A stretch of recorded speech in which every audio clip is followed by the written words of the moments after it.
ಇವತ್ತಿನ ವಿಷಯ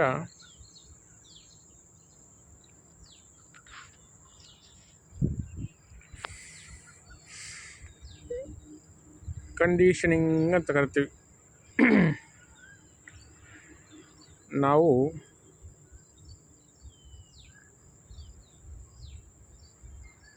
ಇಲ್ಲಿವರೆಗೂ ಪಡೆದುಕೊಂಡು ಬಂದಂಥ ಜ್ಞಾನ, knowledge and religion, culture and what ever ಎಲ್ಲವೂ ನಮ್ಮ ಫ್ಯೂಚರನ್ನು ಡಿಸೈಡ್ ಮಾಡ್ತಾ we are part of the pattern. ನಾವು ನಮ್ಮ ಪಾಸ್ಟಿನ ಪ್ರೊಜೆಕ್ಷನ್ಸ್ ಆಗ್ತಾಯಿದ್ವಿ. ನಮ್ಮ ಇಲ್ಲಿವರೆಗೂ ಆಗಿರ್ತಕ್ಕಂಥ ಪಾಸ್ಟು ನಮಗೆ ಡೈರೆಕ್ಷನ್ ಕೊಡ್ತಾಯಿದೆ. V are become mechanical. V are become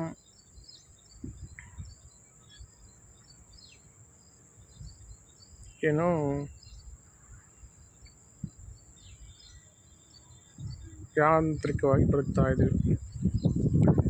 ಒಂದು ಸಾರಿ ಪ್ರಶ್ನೆ ಮಾಡಿ, ಜಸ್ಟ್ ಕ್ವಶನ್ ಇಟ್. ನಾವು ಎಲ್ಲ ಬೆಳೆದು ಬಂದಂಥ ಆಚರಣೆ,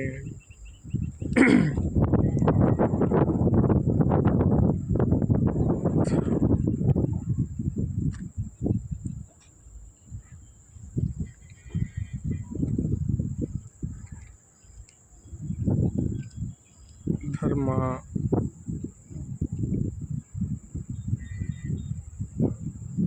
ಜಾತಿ, ಕುಲ, ಎಲ್ಲವನ್ನು ಒಂದು ಕ್ಷಣ ನೋಡಿದರೆ ನಾವು ಅದರ ಮೂಲಕವೇ ಫ್ಯೂಚರ್ ನೋಡ್ತಾ ಇದ್ದೀವಿ. ನಮ್ಮ ಥಿಂಕಿಂಗ್ ಏನಾಗ್ತಾಯಿದೆ ಅದರ ಮೂಲಕವೇ ಆಗ್ತಾಯಿದೆ.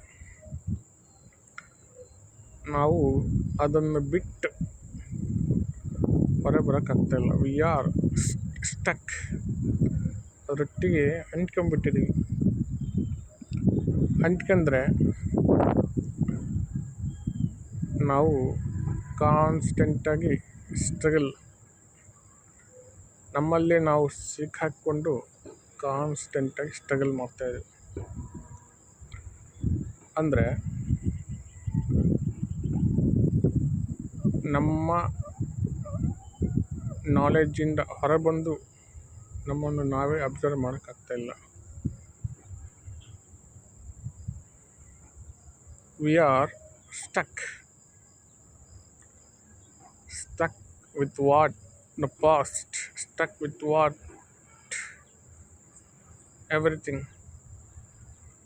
ಹಾಗಾಗಿ just come out of that past. ಆ ಪಾಸ್ಟಿಂದ ಹೊರಗೆ ಬಂದು just watch what is there. Why I am constantly struggling inside. ಯಾಕೆ ನಾನು ಕಾನ್ಸ್ಟೆಂಟಾಗಿ ನನ್ನಲ್ಲೇ ಒಳಗಡೆ ಸ್ಟ್ರಗಲ್ ಆಗ್ತಾಯಿದೆ.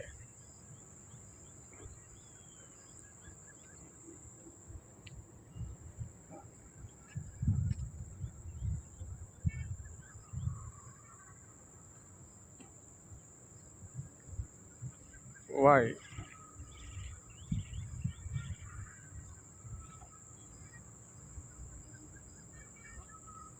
ಇನ್ಸೈಡ್ ನಮ್ಮ ಒಳಗಡೆ ನಾವು ಒಂದು ಸಾರಿ ಯಾವುದೇ ಅಸ್ಯೂಮ್ಷನ್ಸು, ಯಾವುದೇ ಒಪಿನಿಯನ್ಸು ಯಾವುದೇ ಇಲ್ಲದೆ ಹೊರಗಡೆ ಬಂದು ನೋಡಿದರೆ, when you come out of that all the past, all the culture, all the heritage, all the divisions, all the opinions ಎಲ್ಲ ಬಿಟ್ಟು ಹೊರಗಡೆ ಬಂದು ಜಸ್ಟ್ ಅಬ್ಸರ್ವ್ ಮಾಡಿದರೆ why we are struggling, why we are so much of conflict, so much of ನಮ್ಮ ಒಳಗಡೆ ಅಷ್ಟೊಂದು ತಲ್ಲಣ, ಅಷ್ಟೊಂದು ಒದ್ದಾಟ ಯಾಕೆ ಆಗ್ತಾ ಇದೆ ಅಂತ ಗೊತ್ತಾಗುತ್ತೆ. ನಾವು ಅದರಿಂದ ಹೊರಗೆ ಬರೋಕ್ಕಾಗ್ತಾ ಇಲ್ಲ. We are stuck in that. ಹಾಗಾಗಿ ಇದಕ್ಕೆ ಪರಿಹಾರವೇನು? ಅದರಲ್ಲೇ ಇದ್ಕೊಂಡು ನಾವು ನೋಡಿದರೆ ಅದಕ್ಕೆ ಸೊಲ್ಯೂಷನ್ ಸಿಗಲ್ಲ. Have to come out, have to see. Jiddu Krishnamurti ಅವರು ಹೇಳ್ತಾರೆ, ಇದಕ್ಕೆ ಸೊಲ್ಯೂಷನ್ನು ಚಾಯ್ಸ್ಲೆಸ್ ಅವೇರ್ನೆಸ್ ಅಂತ ಕರಿತೀವಿ. Just watch, no divisions, just watch. ಪ್ರತಿಯೊಂದನ್ನು ನೋಡು. ನಿನ್ನ ಪಾಸ್ಟಿನ ಮೆಮೊರಿ, ಪಾಸ್ಟಿನ ಒಪಿನಿಯನ್ಸ್, ಪಾಸ್ಟಿನ ಏನು ಡಿವಿಷನ್ಸ್ ಎಲ್ಲ ಬಿಟ್ಟು ಜಸ್ಟ್ ವಾಚ್, ಪ್ಯೂರ್ಲಿ ಅಬ್ಸರ್ವ್. ಆವಾಗ ಯು ವಿಲ್ ಗೆಟ್ ಸೊಲ್ಯೂಷನ್ಸ್.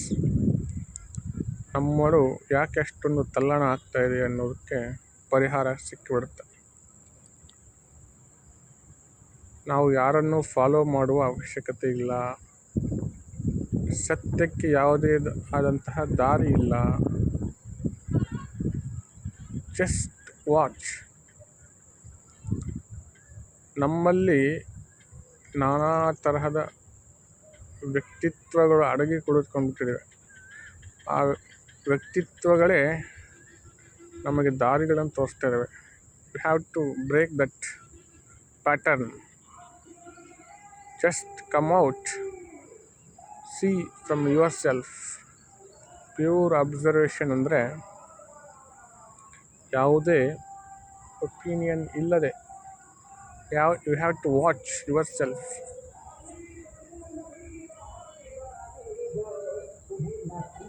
ಆವಾಗ ನಿನ್ನ ಮನಸ್ಸು ತಲ್ಲಣಿಸುವುದರಿಂದ, ಗೊಂದಲಕ್ಕೊಳಗಾಗೋದ್ರಿಂದ ಸೊಲ್ಯೂಷನ್ ಸಿಗುತ್ತೆ. ಹೇಗೆ?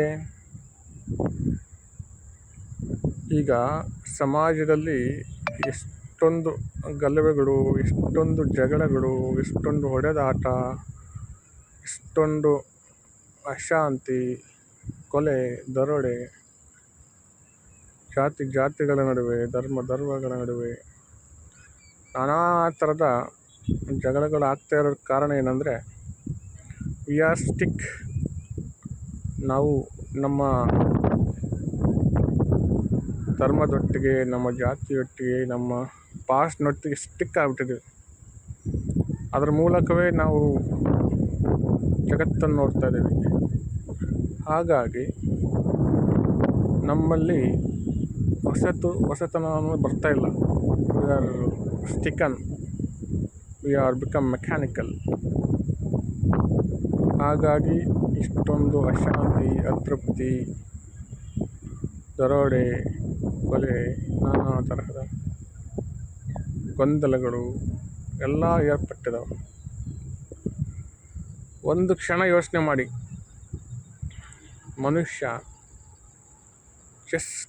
ಮನುಷ್ಯ ಒಂದು ಜೀವಿ. ಅವನಿಗೆ ಇವ್ಯಾವ ಪಾಸ್ಟು, ಯಾವುದು ಡಿವಿಷನ್ಸು, ಯಾವುದು ಜ್ಞಾನ, ಇದ್ಯಾವುದು ಅವಶ್ಯಕತೆ ಇಲ್ಲ. Is come to this earth as a creature, just seeing, just watching. ನೋಡಲು ಬಂದಿರುವಂಥ ಒಬ್ಬ ವ್ಯಕ್ತಿ. ನಾವು ನಾನಾ ತರಹದ ಗೊಂದಲಕ್ಕೆ ಈಡಾಗಿ ನಮ್ಮ ಪ್ಯೂರ್ ಮನಃಶಾಂತಿ, ಪೀಸ್ ಕಳ್ಕೊಂಡ್ಬಿಟ್ಟಿದ್ದೇವೆ. ಹಾಗಾಗಿ ಮನುಷ್ಯ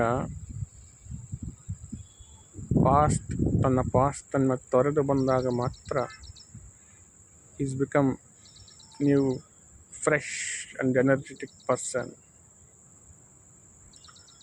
ನಮ್ಮ ಇಂಟರ್ನಲ್ ಪೀಸ್ ಅನ್ನೋದಕ್ಕೆ ನಾವು ಯಾವಾಗ ಕಂಡ್ಕೊಳ್ತೀವಿ ಅಂದರೆ when you break the pattern, when you break the past,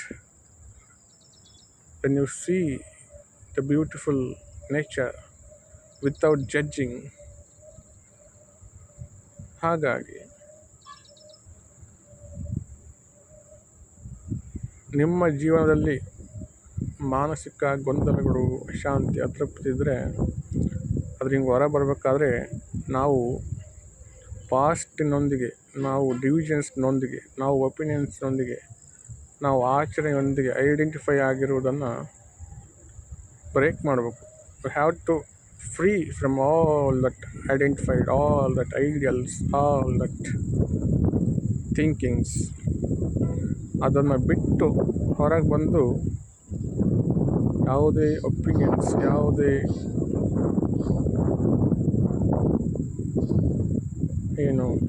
ಜ್ಞಾನವಿಲ್ಲದೆ ಜಸ್ಟ್ ವಾಚ್, ಜಸ್ಟ್ ಅಬ್ಸರ್ವ್. ಒಂದು ಕ್ಷಣ ಎಲ್ಲವನ್ನು ಬಿಟ್ಟು ನೋಡಿ ಪ್ರಕೃತಿ ಎಷ್ಟು ಸುಂದರವಾಗಿದೆ ಅಂತ ಗೊತ್ತಾಗುತ್ತೆ. ಒಂದು ಕ್ಷಣ ನೋಡಿ.